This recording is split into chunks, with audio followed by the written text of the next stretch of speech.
wait until the bubbles are on the outside, and then you flip it over. Culinary students at RDC got a special treat as food instructor and chef Wendy Barrett came into their kitchen to teach students from all 3 years the possibilities of cooking with fruit. Instructor Garnet Schottler hopes that students take more than a delicious menu from the kitchen. Greater understanding of different ingredients that are out there in the world for them to use. Hopefully they get the perspective from another chef because they're going to be with me for 3 years, so it's great for them to get the perspective from another chef and work with some of her recipes. Third-year apprentice Michael Stafford has attended the Pears session all 3 years and enjoys it every time.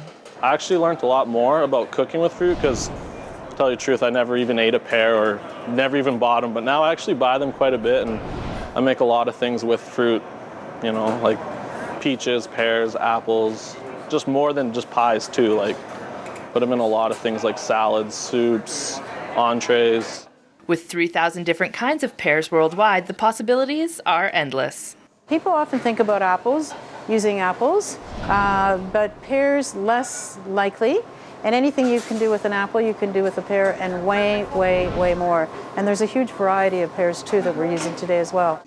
Barrett says you don't have to be a culinary expert to cook with pears. However, there are some important things to know before you start. Pears is a type of fruit that ripens off the tree, and you need to ripen them at room temperature.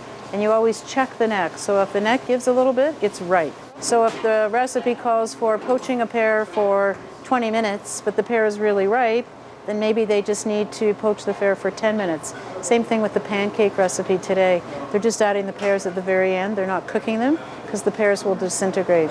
And also storage is very important too, because once your pear is ripe, you're not quite ready to use it, then just simply store it in the refrigerator and that'll slow down the ripeness of the pears. Barrett hopes her tour will help people go out on a limb and add pears to their cooking. So if you would like to see some of the recipes the students made, check out our Facebook page. For Go Central, I'm Lex Engel. It's a little bit bitter. It's got some